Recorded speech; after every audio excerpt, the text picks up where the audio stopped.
기록하겠습니다. 1절에서 알다시피 야게의 아들 아굴의 자문이라고 했는데요. 사실 기록이 잘 남지 않았습니다. 이 사람이 누굴까? 그리고 이 사람이 누구에게 지금 말하는 것일까? 알 수 없으나 그저 우리는 이렇게 좀 해석하면 좋겠습니다. 동시대를 살고 있는 우리들에게 지금 우리들에게 지혜를 구하는 지혜를 주시는 말씀이겠구나. 이게 정말 우리에게 바늘로 찌르는 그런 경구가 되고 지혜가 될 수 있겠구나. 하나님을 더 알아갈 수 있는 또 기회가 될 수 있겠구나. 이렇게 보면 좋겠습니다. 이 구절 하나하나 다 우리가 어떤 분석해서 얘기를 하기에는 좀 시간이 오래 걸릴 것 같아서 좀 몇 가지 부분 단락을 가지고 얘기를 좀 하도록 하겠습니다. 2절 말씀에 왜 이 아굴이라는 사람이 지혜를 탐구하는 사람일 수 있을까 알 수 있는 이야기가 이제는 나오고 있습니다. 특별히 하나님에 대한 창조주에 대한 그 하나님에 대한 간구함이 있는 것 같습니다. 2절 말씀에 나는 다른 사람에게 비하면 짐승이라 내게는 사람의 총명이 있지 아니하니라 하나님 앞에 나는 아무것도 아니다라고 인정할 수 있는 거꾸로 하나님은 어떤 분이신가 하나님께서 모든 것 위에 모든 것 짐승이든 사람이든 모든 것들을 다스리시고 그들에게 지혜를 주시고 그 하나님 앞에 스스로가 나는 아무것도 아닙니다. 나는 정말 지혜롭지도 아니하고 짐승에 비해도 누구에게 비해도 나는 아무것도 아니다라고 하는 그런 겸손함이 있는 사람, 이 사람이 지혜 있는 사람 아닙니까? 3절 말씀에도 나는 지혜를 배우지 못하였고 또 거룩하신 자를 아는 지식이 없거니와 하늘에 올라갔다가 내려온 자가 누구인가? 바람을 그 장중에 모은 자가 누구인지 물에 옷을 싼 자가 누구인지 쭉 이야기하는 것. 너는 아느냐? 4절 마지막 구절에 이랬죠. 너는 아느냐? 여러분 저 지금 어제 갑자기 내린 비의 이유가 무엇인지 아느냐?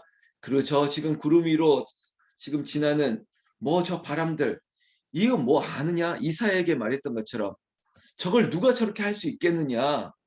여러분 일상 가운데 정말 하나님이 하신 일들을 바라보면 수밖에 없는 것.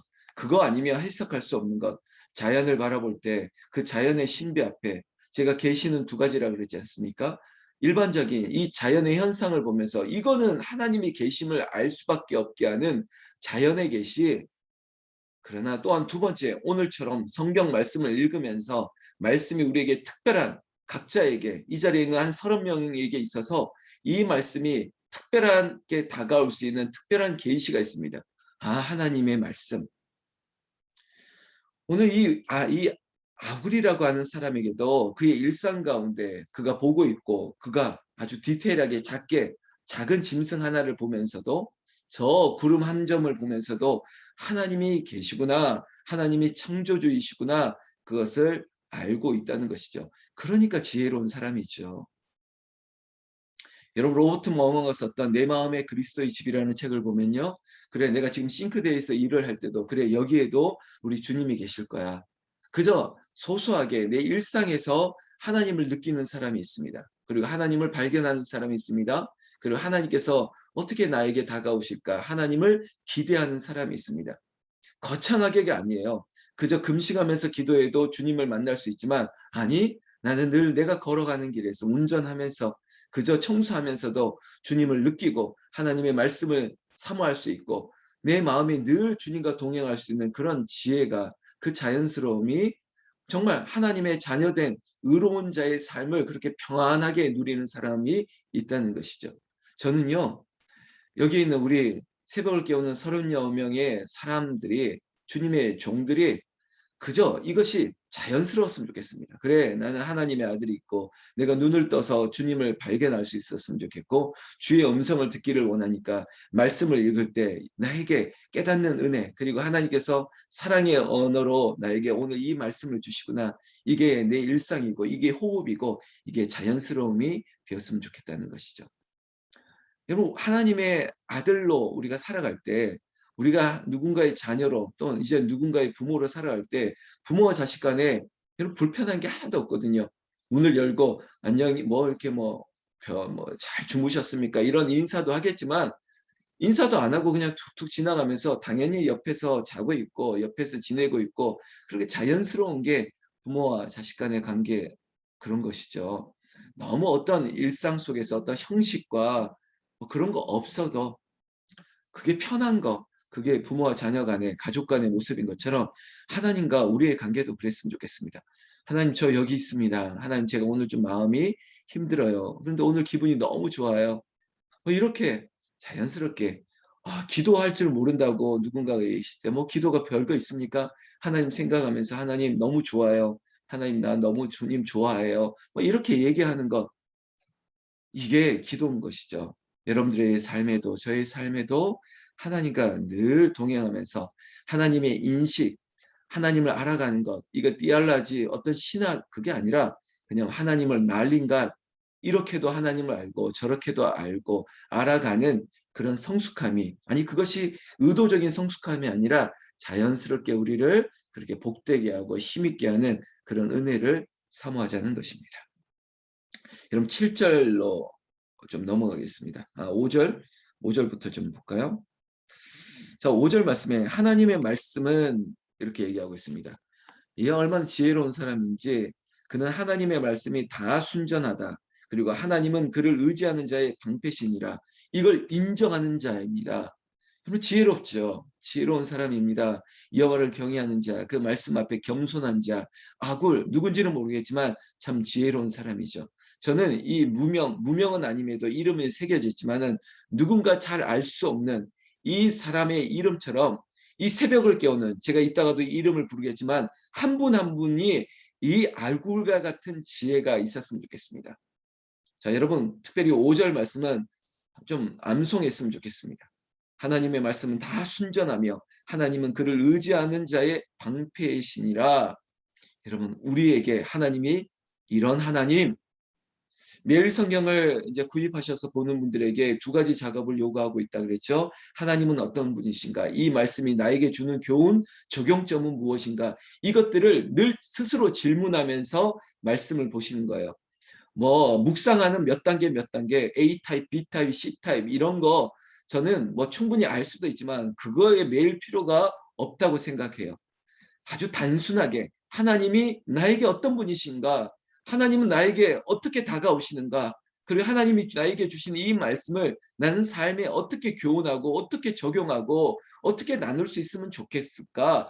이것들을 고민하면서 아니 그냥 읽다 보면 나에게 마치 이게 양각처럼 확 활자가 다가올 때가 있어요. 꿈틀꿈틀하면서 하나님이 나에게 주신 말씀이구나. 그러면 이 말씀대로 내가 오늘 하루를 누구를 만나고 내 일터에서 내가 어떻게 적용해야지 하나님이 감동을 주실 때가 있거든요. 이게 묵상에 굉장히 큰 우리에게 주시는 힘입니다. 오늘도 5절 말씀 하나님의 말씀을 다 순전하다. 하나님은 나의 방패가 되신다. 여러분들의 오늘 하루를 또한 한 주간 시간은 이 일주일 동안 하나님께서 특별히 6월을 결산하는 남은 3일 동안 하나님께서 우리에게 방패가 되어주시고 말씀을 통해서 우리가 더 정금과 같이 되어지는 그런 은혜가 있기를 예수님의 이름으로 축원합니다.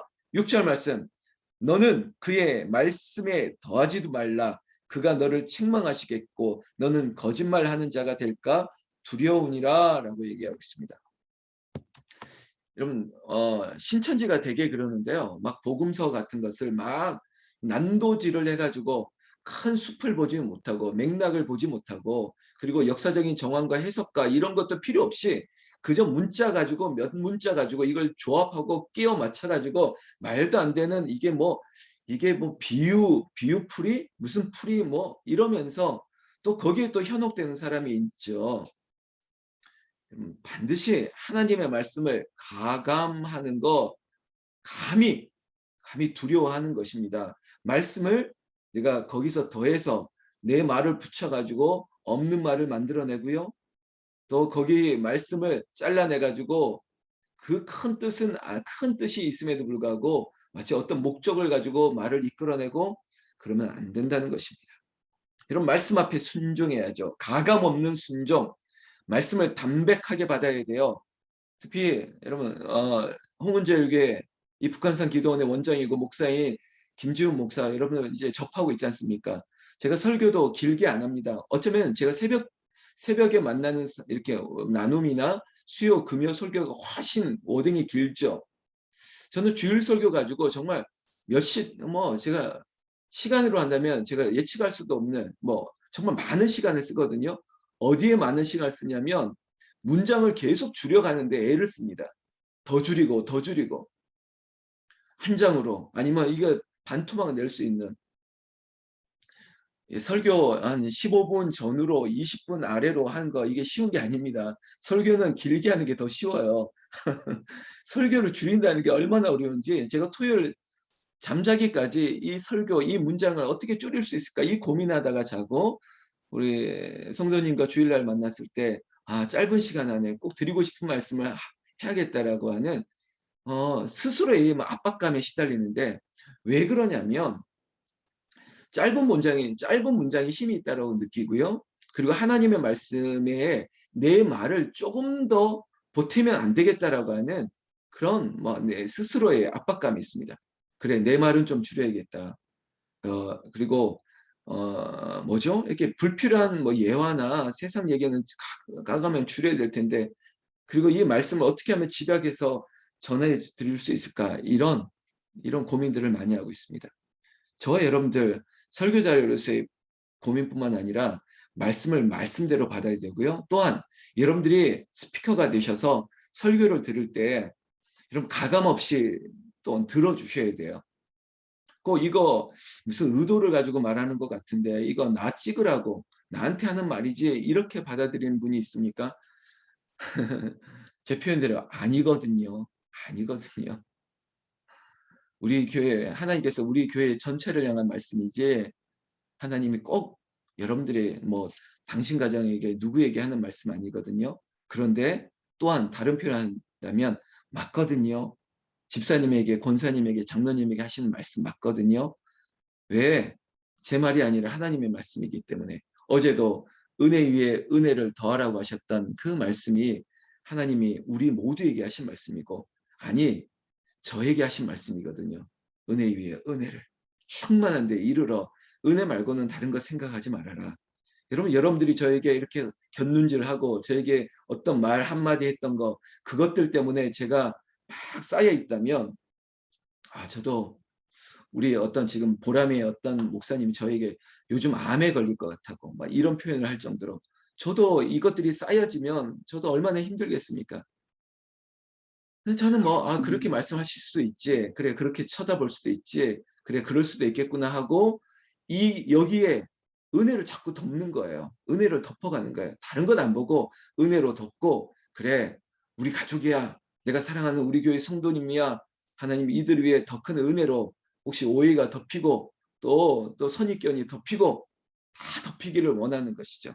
사랑하는 성도님들, 그런 은혜가 덮이기를 우리 주 예수님의 이름으로 축원합니다. 말씀을 가감없이 들어주시고 말씀 가운데 여러분들이 하나님을 찾고 또 하나님 우리에게 주시는 귀한 적용점을 찾는 것이죠.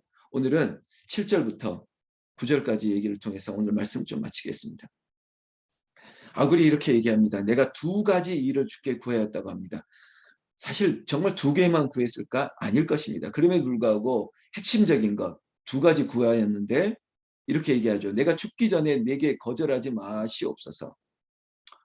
이 기도입니다. 저희 유대인들, 지금의 전통 유대인들이 아이들을 잠재울 때 꼭 이 기도를 시킨다고 합니다. 내 영혼을 하나님께 부탁드립니다. 잠자는 시간에도 하나님, 주님이 찾아오신다면 내 영혼을 주님께 맡긴다는 그런 기도를 한다는 것이죠. 오늘을 보장하십니까? 내일을 보장하십니까? 자, 이번 주에 내가 무슨 요일에는 원주에 가고 어디에는 또 내가 강릉에를 갔다 와야지 정말 그럴 수 있으리라고 보십니까? 아니거든요. 모든 것이 하나님께 내일은 하나님의 것이기 때문에 하나님이 주장하여 주셔야 될 텐데 그래서 어쩌면 우리가 구원받은 자녀로 살지만 이 구원이 부끄러운 구원이잖아요. 왜요? 나의 공로로 의지로 힘을 들여서 얻은 구원이 아니라 하나님께서 너는 내 아들이라 지명하여 불렸던 콜링 그 소명하심이 있었기 때문에 내가 구원받은 것이죠. 이 부끄러운 구원이 그러나 죄인이 아니라 의인으로 사는 것이 컴플렉스를 가지라는 말은 아님에도 불구하고 하나님 앞에 은혜 위에 은혜를 더하는 하나님 감사합니다. 감사를 잃지 말면서 그러나 하나님의 육이 우리를 버릴 수도 있다라고 하는 그런 어쩌면은 두려운 마음, 버리시지 않죠. 그래도 하나님 나를 죽기 전에 내게 거절하지 마시옵소서. 제가 제일 두려운 것 중에 하나는 뭐냐면 내게서 성신이 떠날까 봐. 주여 내게서 성신이 떠나지 마시옵소서.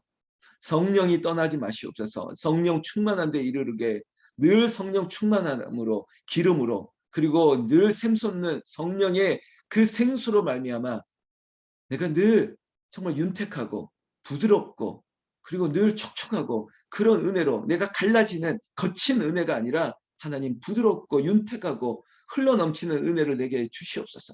성신이 떠나지 마시옵소서. 성령이 떠난 설교자, 성령이 떠난 목회자 생각하기도 끔찍합니다.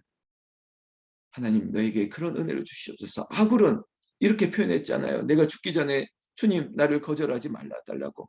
그리고 8절 헛된 것, 거짓말, 그리고 나를 가난하게도 마옵시고 부하게도 마옵시고 오직 필요한 양식으로 나를 먹이시옵소서. 자족할 수 있도록 풍요에도 비천한 데도 처할 수 있지만 하나님 나를 하나님 붙들어 주세요. 겸손하게 겸손하게 9절 말씀에도 내가 배불러서 하나님을 모른다 여호와가 누구냐 할까오며 내가 가난하여 도둑질하고 내 하나님의 이름을 욕되게 할까 두려워함이니라. 여러분 배불러서 모른다 할 수도 있지만 그러나 가난하여서 내가 너무 힘들어서 내가 기도할 수도 없고 하나님을 모른다 할 수도 욕되게 할까 봐 이 돈 때문에 돈이 더 좋다라고 말할까 봐 두렵다는 것이에요. 이게 얼마나 솔직한 거예요. 하나님 너무 부하게도 마시고 그렇다고 나를 가난하게도 마시옵소서. 이게 지혜로운 자의 마음 아니겠습니까?